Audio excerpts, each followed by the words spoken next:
The storm didn't just knock on my door that night. It delivered a secret that would change my life forever. The rain hammered against the windows of my small roadside cafe like handfuls of gravel thrown from the sky, the kind of Midwest storm that makes the highways empty and the neon signs flicker like tired fireflies. It was a little past 10:30 p.m., and I was alone, wiping down the counter for the third time even though it was already clean. In a town like Millbrook, Ohio, nights usually ended quietly. A few truckers passing through, maybe a late coffee order, then silence. I was reaching to switch off the lights when I heard it. A knock. Not loud. Not confident. Just 3 weak taps against the glass door. At first I thought the wind had thrown something against it. Maybe a loose branch from the maple tree out front. But then it came again. Tap. Tap. Tap. I walked toward the door slowly, my sneakers squeaking against the linoleum floor, my heart beating just a little faster than normal. Outside, the storm blurred everything into gray streaks under the streetlight. When I pulled the door open, the wind rushed in first, cold and wet and sharp enough to make me gasp. And then the man fell forward. He didn't collapse dramatically like in the movies. He just lost balance, like his body had finally decided it was done carrying him. I barely caught him before he hit the floor. He was heavy, at least 6 feet tall, broad shoulders soaked through a dark coat that smelled faintly of rain and something metallic I couldn't place.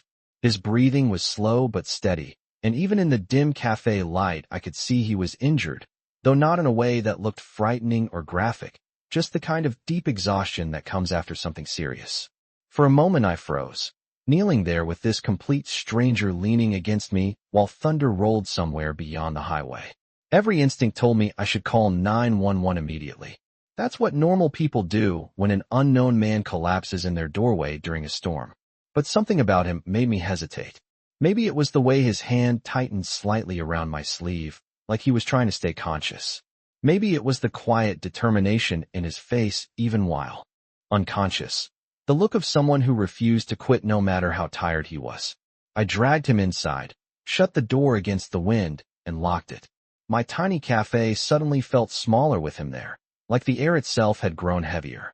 I laid him carefully on the old couch in the corner, the one I usually used during long shifts when business was slow.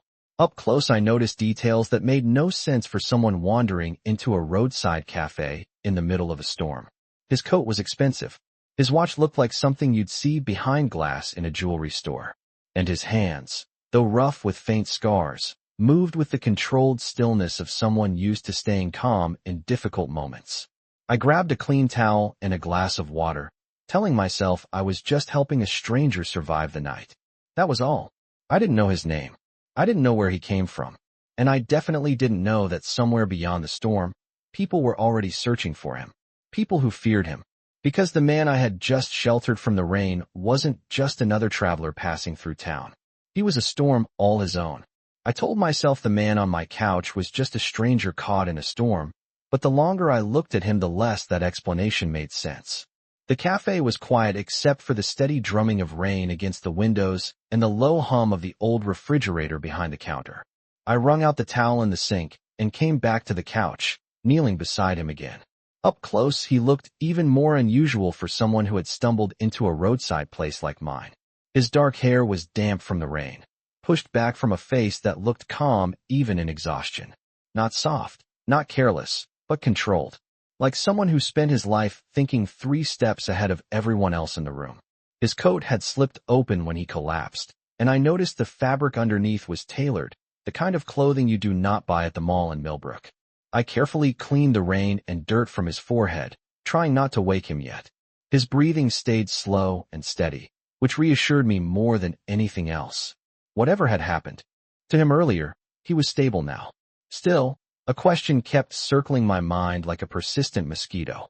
What kind of man shows up bleeding and exhausted at a small highway cafe in the middle of a thunderstorm and carries himself like he belongs in a boardroom instead of a ditch beside the road? I set the towel aside and checked the time on the wall clock. 11:15 at night. The storm was getting worse, thunder echoing across the empty highway outside town. Most nights that road carried a steady line of trucks and travelers, but now the pavement looked deserted under the flickering streetlight. I poured a cup of water and set it on the table beside the couch in case he woke up thirsty. That was when he moved. It was subtle at first, just a shift of his hand, his fingers tightening slightly against the couch cushion as if he was coming back from somewhere far away. Then his eyes opened. They were darker than I expected, sharp and focused almost immediately despite the exhaustion. For a second, he looked confused, scanning the small cafe ceiling above him. Then his gaze dropped to me. I felt strangely exposed under that look, like he was studying everything about the room in a single glance. The door, the windows, the hallway that led to the storage room. It was not fear in his eyes. It was calculation. I leaned back a little and gave a small, careful smile. "You are safe," I said quietly. "You collapsed outside my door during the storm. I brought you in." He did not answer right away. His eyes moved toward the front window where rain streaked down the glass in silver lines. Then he looked back at me. His voice, when he finally spoke, was low and steady, the kind of voice that did not need to be loud to carry authority. "How long have I been here?" "About 20 minutes, I said. "Maybe a little more." He pushed himself up slowly, testing his balance like someone used to functioning even when tired.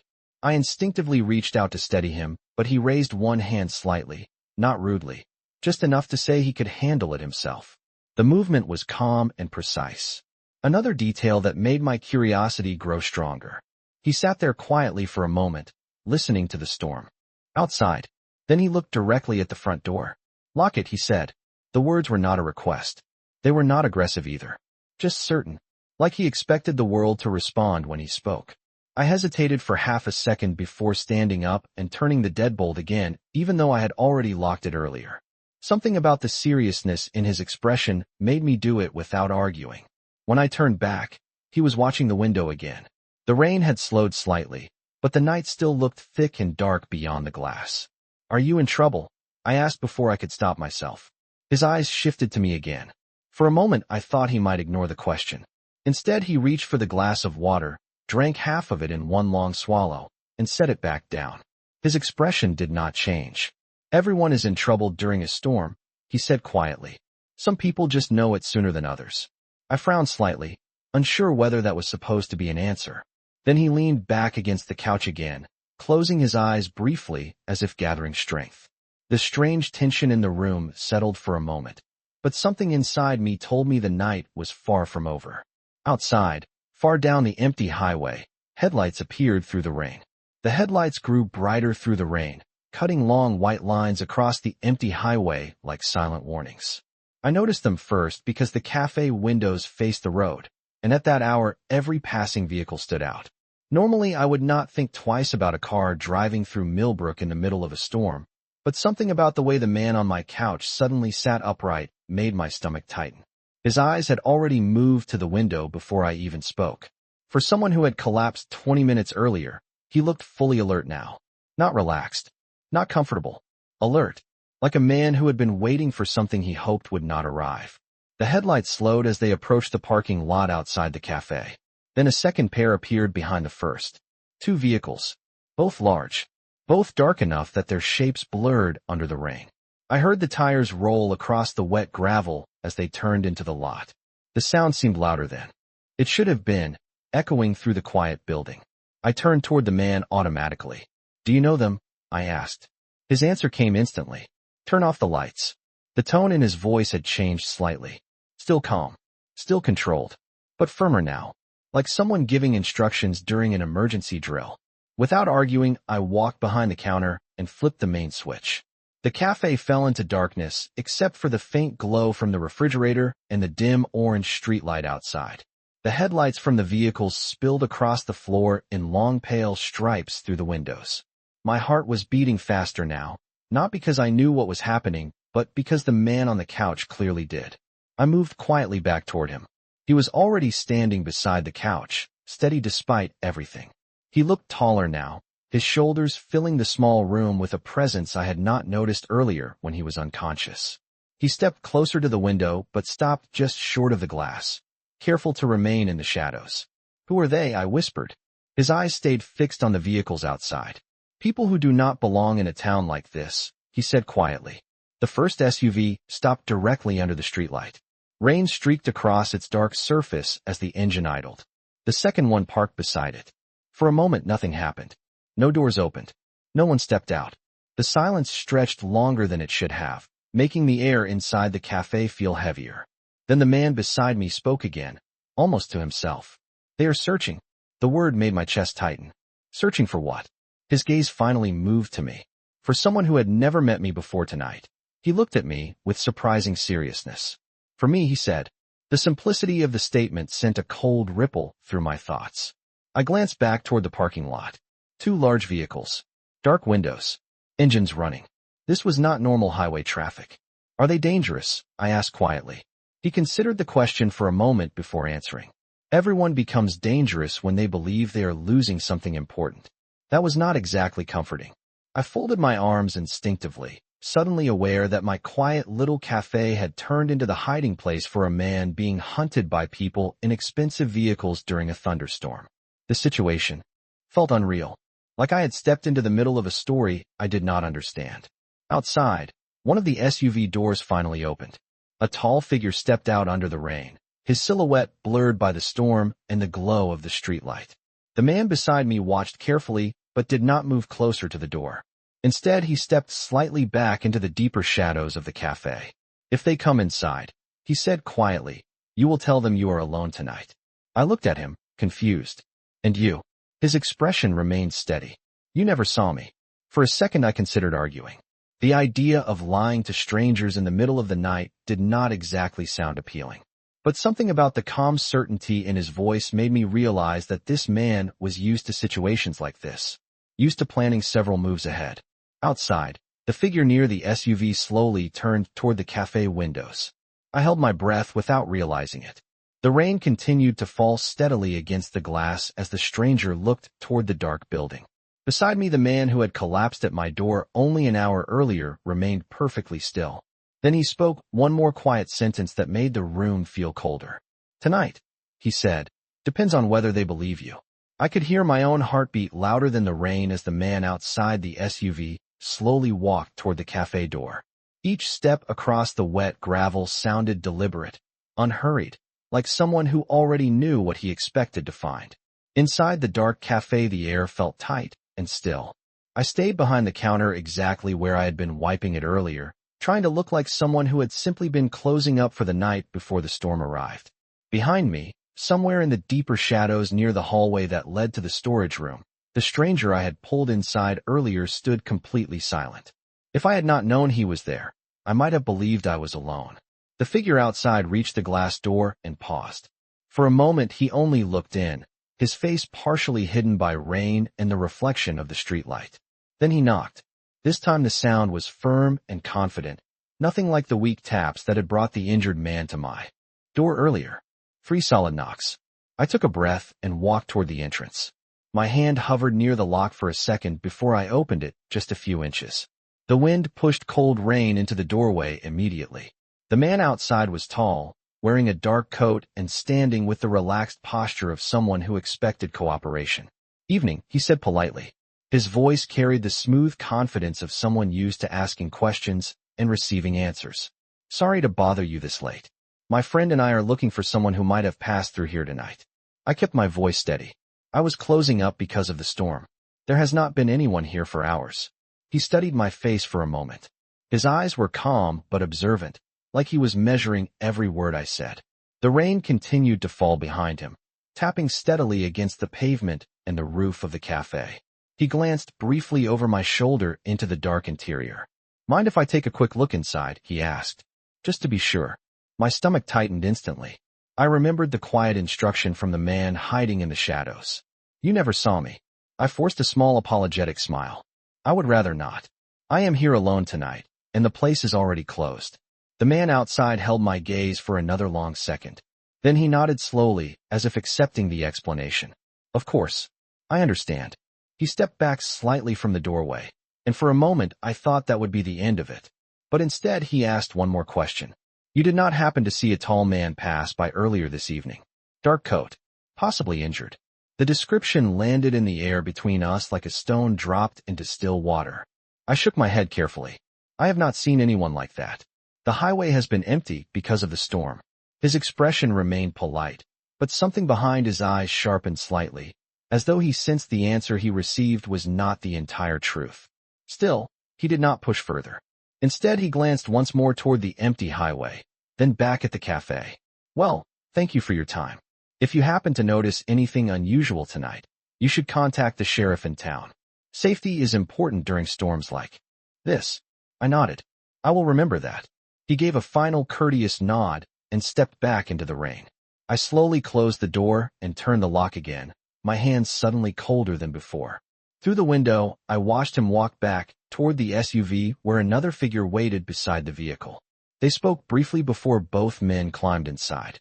The engines idled for a moment longer, headlights still cutting through the rain. Then the vehicles pulled away from the parking lot and disappeared down the highway, their lights fading into the dark distance. For several seconds I stood there staring at the empty road, letting the tension slowly drain from my shoulders. Only when I heard quiet footsteps behind me did I remember I was not alone.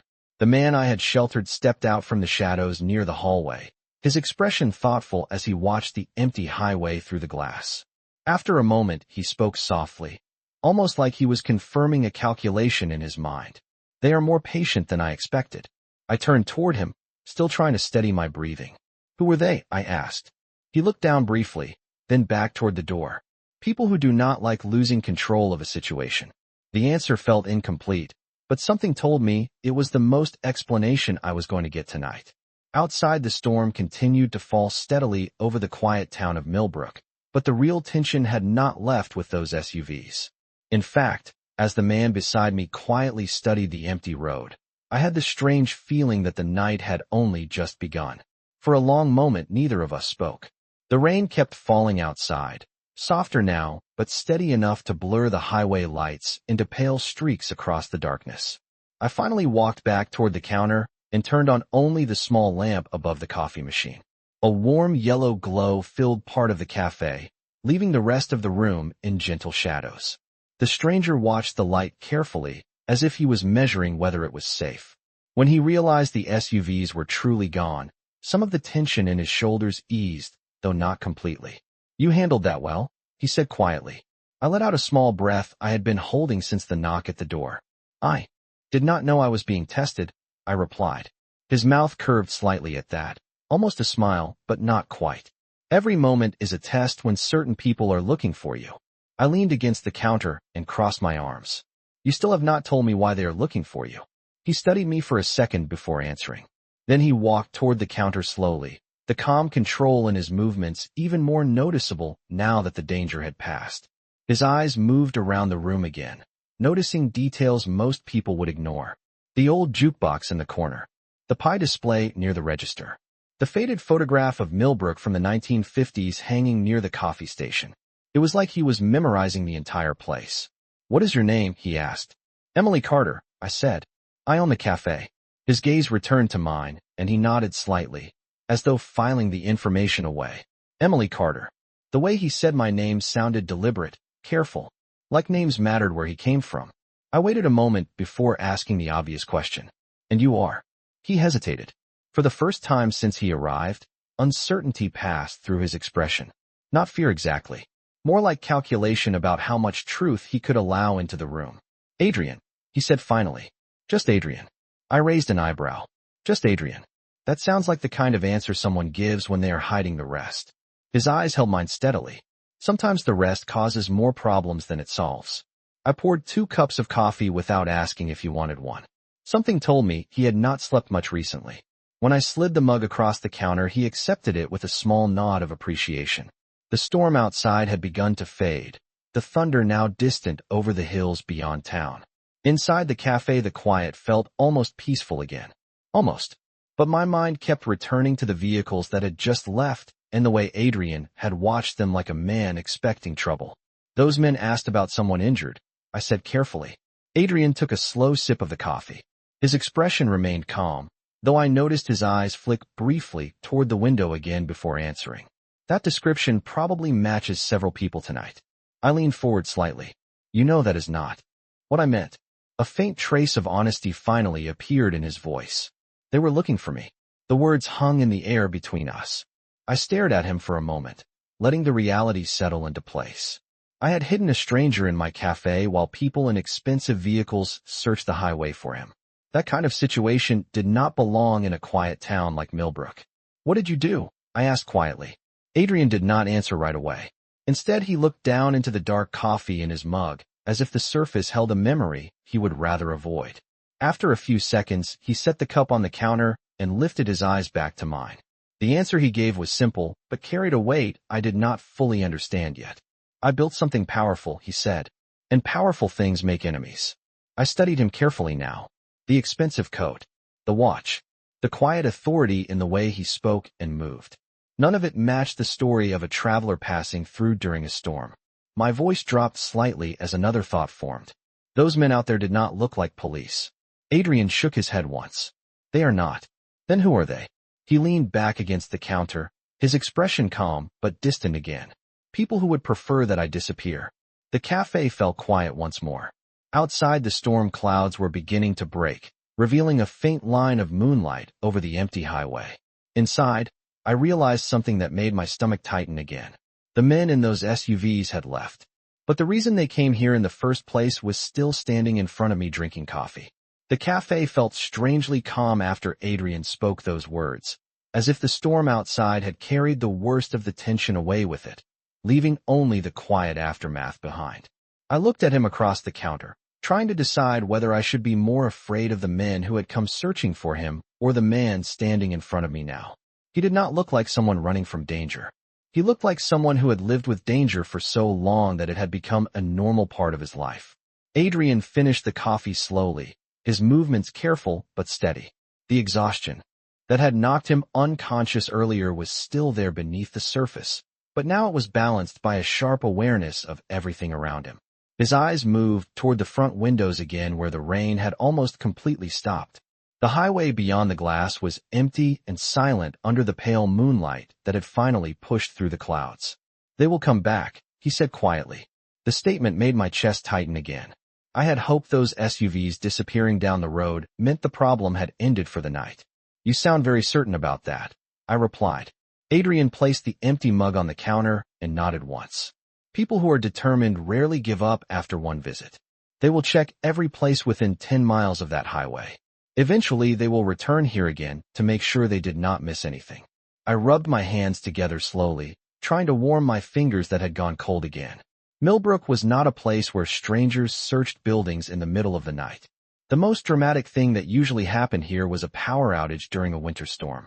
If they come back and find you here, I said, lowering my voice slightly, this quiet town is going to have a much bigger problem than it has ever seen before. Adrian did not disagree. Instead, he looked at me carefully, studying my expression the same way he had studied the entire cafe earlier. That is why I will not be here when they return, he said. The certainty in his voice made me pause. You are leaving tonight. He nodded again and reached for his coat draped over the back of the chair. The movement was slow but deliberate as he slipped it on. I watched him for a moment before speaking. You collapsed at my door less than 2 hours ago. You should probably rest longer before walking anywhere. Adrian adjusted the sleeve of his coat calmly. Walking will not be the difficult part. Staying here would be. I could not argue with that logic. Still, something about the idea of him stepping back out onto that dark highway did not sit well with me. The storm had soaked everything outside, and the nearest gas station was 5 miles away.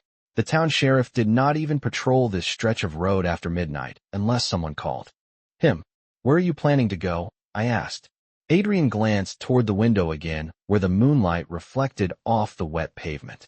Somewhere those men are not looking yet. That answer was not very specific. I leaned forward slightly across the counter. You realize that sounds like the beginning of a very bad travel plan. For the first time since he arrived, a small trace of amusement appeared in his expression. Bad plans are sometimes the only plans available. He reached into his coat pocket and placed something on the counter between us. It was a small folded stack of bills. I stared at it, confused. What is that for? Adrian met my eyes again. For helping a stranger during a storm. I pushed the money back toward him immediately. I did not help you for that. He studied my reaction carefully before picking up the bills again and sliding them back into his pocket. Then he stepped away from the counter and walked toward the front door. I followed a few steps behind him. The cafe was quiet except for the soft ticking of the wall clock as midnight approached. Adrian stopped at the door and rested his hand on the handle for a moment without opening it. When he turned back to me, his voice had lost the distant tone it carried earlier. "Emily Carter," he said calmly, "tonight you made a decision that most people would not have made." I shrugged slightly. "You look like someone who needed help." Adrian nodded once, acknowledging the simple answer. That kind of decision changes things. Before I could ask what he meant by that, he unlocked the door and stepped outside into the cool night air. The storm clouds had cleared almost completely now, leaving the highway quiet and silver under the moon. I stood in the doorway watching as Adrian walked across the wet gravel toward the edge of the road. Halfway there he paused and looked back at the cafe one last time. Then he disappeared into the darkness beyond the reach of the streetlight, leaving the quiet town of Millbrook behind him. But as I slowly closed the door again, a strange thought settled in the back of my mind. Something about Adrian Russo told me that the night we met during that storm was not going to be the last time our paths crossed. The cafe felt different after Adrian disappeared into the darkness beyond the streetlight. The storm had washed the air clean, leaving the quiet highway stretching through Millbrook like a silver ribbon under the moon. I locked the door and stood there for a long moment, staring out through the glass as if I expected him to step back into the light again. But the road stayed empty. No footsteps. No shadows moving in the distance. Just the quiet hum of the night and the soft ticking of the clock behind me. Eventually, I turned off the last lamp and walked toward the small apartment above the cafe where I lived. The stairs creaked the same way they always did, but the building felt different now. Like the ordinary rhythm of the place had shifted slightly. I told myself it was only because of the strange night. Helping a stranger during a storm, lying to suspicious men in dark vehicles, and watching that same stranger walk alone into the darkness was enough to make anyone feel unsettled. By the time I lay down in bed, the clock read 1:17 in the morning. I should have been exhausted, but sleep did not come easily. Every time I closed my eyes, I kept seeing Adrian standing under the cafe lights, calm and watchful like someone who had spent his life navigating situations most people never encountered. Eventually, I drifted into a restless sleep. When morning arrived, the storm was gone. Sunlight spilled through the curtains, bright and warm, as if the night before had never happened at all. I walked downstairs to open the cafe just after 7. The familiar smell of coffee filled the air as the machines warmed up. Regular customers began to arrive not long after. Mr. Henderson from the hardware store sat at his usual booth reading the newspaper. 2 truck drivers stopped in for breakfast on their way down the highway. The quiet routine of Millbrook returned as if nothing unusual had touched the town. For a while I convinced myself the entire night had been a strange interruption that had already passed. Then I noticed something that made my hands pause in the middle of pouring coffee. The newspaper Mr. Henderson was reading had a photograph on the front page.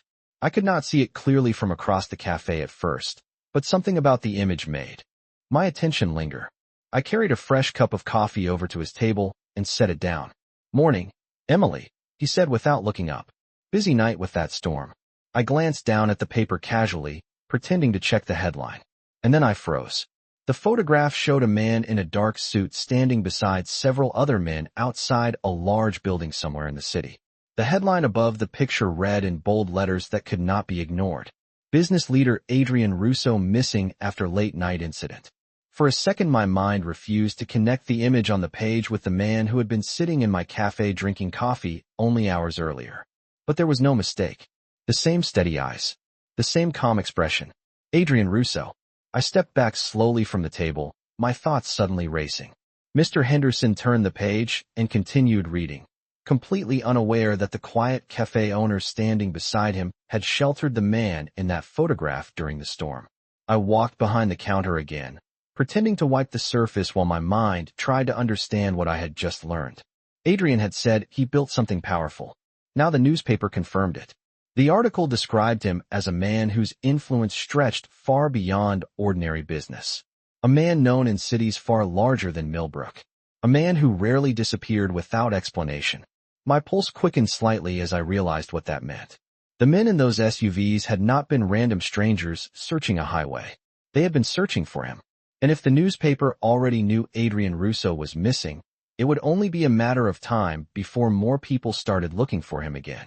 I looked toward the cafe door instinctively, half expecting to see another dark vehicle pull into the lot. The road outside remained quiet under the bright morning sun. But something told me the calm would not last long.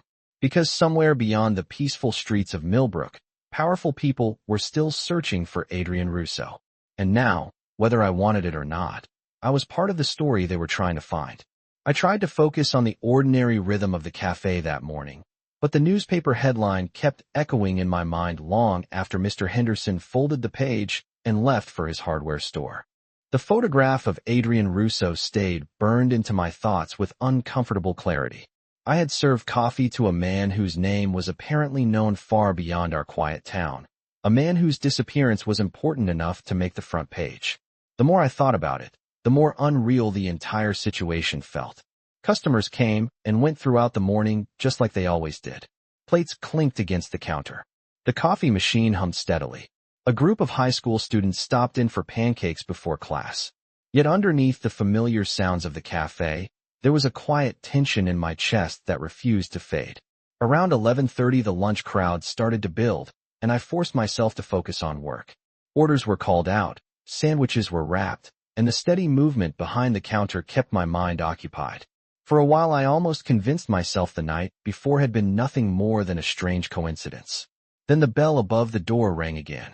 I glanced up automatically, expecting another truck driver or someone from town. Instead, my hands froze halfway through setting down a plate. Adrian Russo was standing in the doorway. For a second, the noise of the cafe seemed to fade into the background. Sunlight from outside framed him in the entrance, his dark coat replaced with a simple charcoal jacket that made him look less like a man from a newspaper headline and more like a traveler passing through town.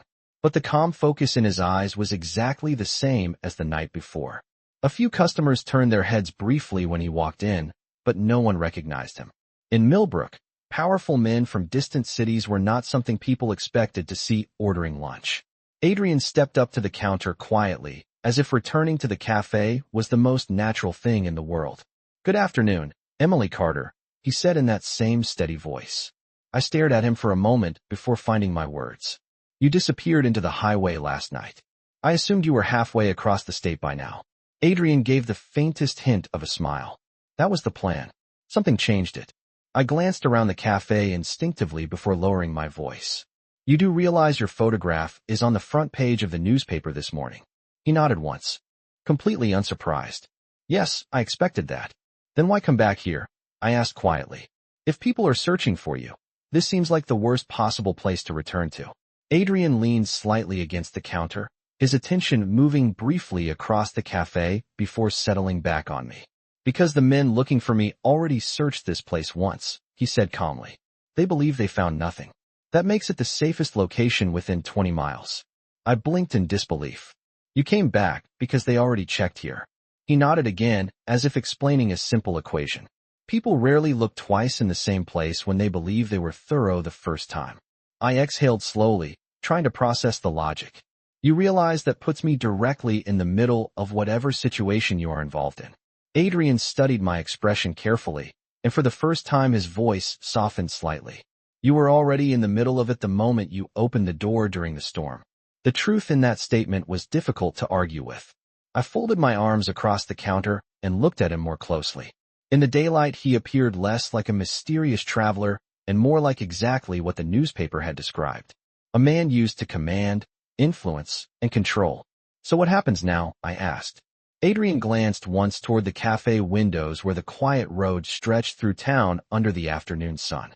"Now," he said calmly, "the people searching for me will widen their efforts. Which means eventually they will come back here again." I felt the weight of that possibility settle into the room between us. "And when they do?" I asked. Adrian met my eyes with the same steady confidence that had defined every moment since he arrived in my life. "When they do," he said quietly, "we will make sure they leave empty-handed again." The afternoon moved slowly after Adrian said those words, but the calm inside the cafe no longer felt ordinary. It felt temporary, like the quiet pause between two storms. I tried to focus on work again, serving sandwiches and pouring coffee for the regular customers who had no idea that a man on the front page of the morning newspaper was sitting quietly at the corner booth near the window. Adrian blended into the room in a way that surprised me. He did not draw attention to himself. He did not speak loudly or move with unnecessary energy. Instead, he watched the cafe with calm awareness. Occasionally sipping the coffee, I placed in front of him like someone who had spent his life learning how to observe without being noticed. Every so often his eyes would drift toward the road outside, studying the passing cars with the same careful attention he had shown the night before. Around 2 in the afternoon, the lunch crowd began to thin. The high school students left for afternoon classes, and the truck drivers returned to the highway. The cafe grew quiet again, leaving only a few empty booths and the low hum of the coffee machine behind the counter. Adrian finally stood and walked toward me with the same steady confidence that seemed to follow him everywhere. I wiped my hands on a towel and looked up. "Let me guess," I said. "You have another strategic explanation for why staying here is still the safest plan." Adrian gave a small, thoughtful smile. "Actually, I came to say something else." I raised an eyebrow. "That sounds serious." He rested his hands lightly on the counter, his expression more reflective than before. "When I left last night, I believed I would continue traveling until the situation resolved itself. But after reading the morning reports and seeing how quickly my disappearance became public, I realized something important." I folded my arms and waited. Adrian continued calmly. "The people searching for me expected me to run. They expected distance, movement, and hiding. Returning to the place where I was first seen would never occur to them as a logical decision." I shook my head slowly. "You have a very unusual definition of logical."